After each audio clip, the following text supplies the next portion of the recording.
Baik, Assalamualaikum, salam sejahtera, salam GBN, salam Malaysia, salam kuasa ketiga.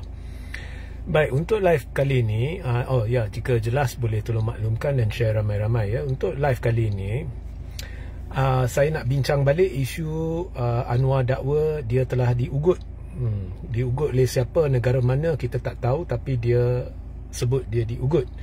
Jadi saya dah kumpulkan dua soalan yang cukup baik dan itu akan menjadi tajuk ya, live ini, iaitu mana kenyataan rasmi PMO atau Pejabat Perdana Menteri, dalam bahasa Inggeris Prime Minister's Office, dan juga adakah duta negara pengugut telah dihubungi oleh PMO maupun PM. So ini dua perkara yang ingin saya ulas. So tonton sampai habis ya.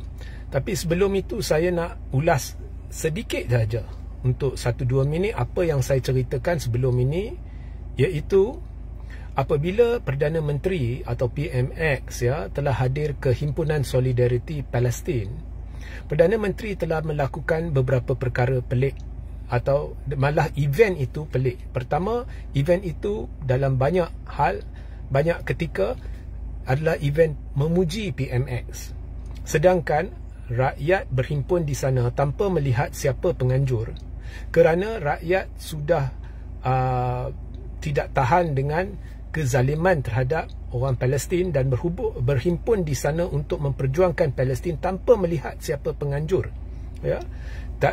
Jadi kita dah lihat 2-3 event, sama ada PAS ke, perikatan ke, atau kerajaan buat pun, ianya menyediakan pentas untuk rakyat berhimpun untuk menyuarakan apa yang ada di dalam hati mereka. So PMX telah menggunakan kesempatan itu untuk menganjurkan satu event, tetapi di dalam event itu PMX banyak dipuji. Ini sudah luar tabi'i. Itu pertama. Kedua, lebih luar tabi'i apabila PMX ya bercerita kepada rakyat ya bahawa dia telah diugut tetapi dia tidak gentar dan berani. Maknanya dia sedang menaja diri dia. He is marketing himself. Tujuan event itu bukan untuk menaja diri, memuja-muja diri sendiri, syok sendiri. Tujuan event itu adalah untuk menyatakan kepada rakyat yang berhimpun di sana, yang sudah resah, marah dan berani. Mereka tidak takut, mereka tidak gentar, mereka berani untuk hadir ya, untuk memberitahu bahawa kerajaan ada bersama anda. Kerajaan membawa suara anda. Dan ini membawa kita kepada perkara pelik ketiga. Jika kerajaan membawa suara rakyat dan menghimpunkan mereka, sepatutnya spanduk yang mengutuk PM Israel dibenarkan, tetapi tidak dibenarkan. So maknanya di situ sahaja kerajaan sudah tidak mewakili suara rakyat.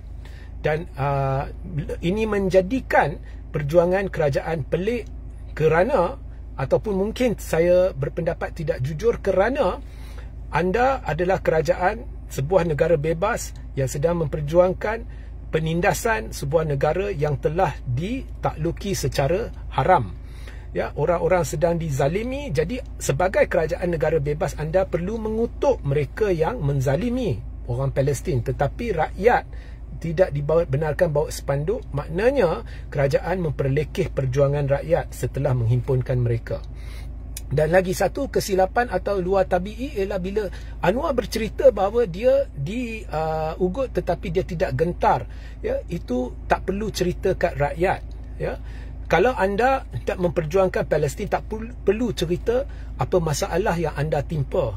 Dalam perjuangan sebegini semestinya boleh terjadi keadaan di mana seseorang itu diugut, tetapi anda berdepan dengan beribu rakyat yang tidak takut, tidak gentar. Mereka di sana tidak kira siapa menganjur kerana mereka marah dan mereka berani. Jadi anda pula cerita kat mereka anda tidak gentar. Itu is nonsense, is bullshit. Tak perlu cerita kat mereka, itu bukan masalah rakyat.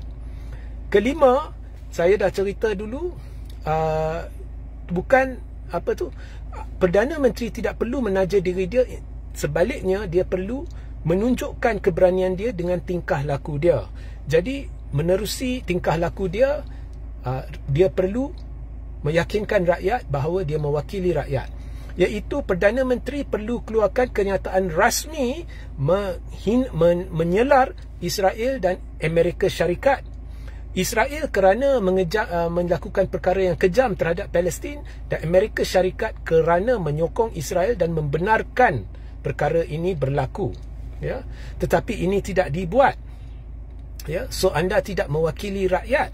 Ya, apabila anda tidak mewakili rakyat dan anda tidak berani untuk menyerang menyelar Israel dengan Amerika Syarikat, macam mana anda nak yakinkan rakyat bahawa anda tidak gentar? Anda takut membenarkan rakyat membawa spanduk mengutuk PM Israel, sedangkan anda mengaku bahawa orang Palestin dikejami oleh pihak kejam.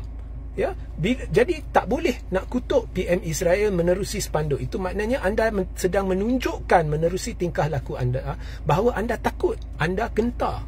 Ya, so apabila anda cerita dengan kata-kata anda tidak gentar, anda tidak takut, tidak ada maknanya bagi kita rakyat. Saya rasa majoriti semua, kalau anda baca di media sosial, anda dapat lihat rakyat tidak percaya. Rakyat percaya bahawa anda takut dan gentar. Cuba lihat Tun Mahathir. Tun Mahathir tak pernah cerita dia diugut ke, dia berani, dia tidak gentar, dia tak payah cerita. Tetapi menerusi tingkah laku dia, kita tahu bahawa dia berani, dia tidak gentar. Ya, he does not need to tell you. Dia tidak perlu beritahu orang, tapi orang tahu bahawa Tun Mahathir mewakili rakyat kerana dia tidak takut dan tidak gentar menerusi tingkah laku dia. Okey, so berbalik kepada live hari ini. Sekarang ni saya nak tanya PMX, sudahkah duta negara yang kononnya telah mengugut Anwar dihubungi? Okey, bila Anwar sudah cerita kepada rakyat bahawa dia diugut, kemudian bila orang tanya dalam parlimen, dalam media, siapa yang ugut, mereka kata lebih baik tak payah cerita. Jadi jika lebih baik tak payah cerita, kenapa in the first place kamu pergi cerita kat rakyat di event rakyat? Bila anda cerita di event rakyat, itu sudah menjadi masalah rakyat. Jadi bila sekarang ni anda perlu beritahu rakyat negara mana yang ugut. Kerana ini perjuangan yang perlu menunjukkan keberanian kita sebagai negara bebas. Anda kata anda tidak takut, anda tidak gentar, tetapi bila orang minta siapa yang ugut, anda tidak mahu beritahu. Lagi menunjukkan anda takut dan gentar. Anda tidak berani. Jadi negara mana yang ugut? Adakah duta negara itu kelazimannya, dan betul kata Taqiyuddin dari PAS, ini sebenarnya telah dinyatakan oleh Taqiyuddin dari PAS. Dia kata lazimnya, protokolnya panggil duta tu dan nyatakan rasa marah ke, tidak setuju ke, atau protes. Adakah PM telah melakukan perkara itu? Dan kenapa anda bebankan rakyat dengan cerita ni, sedangkan bila orang tanya sekarang semuanya jadi misteri, tak mau cerita. Ya, menurut laporan satu portal iaitu Malaysia Now, berdasarkan perbualan mereka dengan diplomat sama ada diplomat yang ada sekarang ni atau bekas diplomat sendiri tak percaya bahawa Anwar telah diugut. So ini masalahnya dengan anda pergi ke tempat umum dan anda bercakap nak tunjuk kehebatan. Jika anda nak tunjuk kehebatan tetapi tingkah laku anda sendirinya boleh menyokong kata-kata anda, tidak apa. Tingkah laku anda tidak menyokong kata-kata anda. Anda takut orang kutuk PM Israel, spanduk tak boleh bawa. Anda takut nak beritahu siapa negara yang mengugut anda. Ya, sehingga hari ini anda takut atau tidak ada kenyataan rasmi menyelar Israel daripada PMO dan juga menyelar Amerika Syarikat daripada PMO. Jadi saya nak tanya PM, siapa yang ugut PM? Negara mana yang ugut PM? Ini sudah jadi masalah rakyat sebab you told the people. Sekarang orang berhak tanya negara mana dan apakah yang sedang dilakukan oleh Malaysia secara rasmi. Jika Malaysia tidak melakukan apa-apa secara rasmi, maknanya PM takut. PM gentar. Ya. So, tingkah laku PM sebenarnya mencadangkan dia ni takut dan gentar. Itulah, PM kena fikir betul-betul sebelum bercakap. That's my point. Sehingga kita berjumpa di live seterusnya. Assalamualaikum, salam sejahtera, salam Malaysia.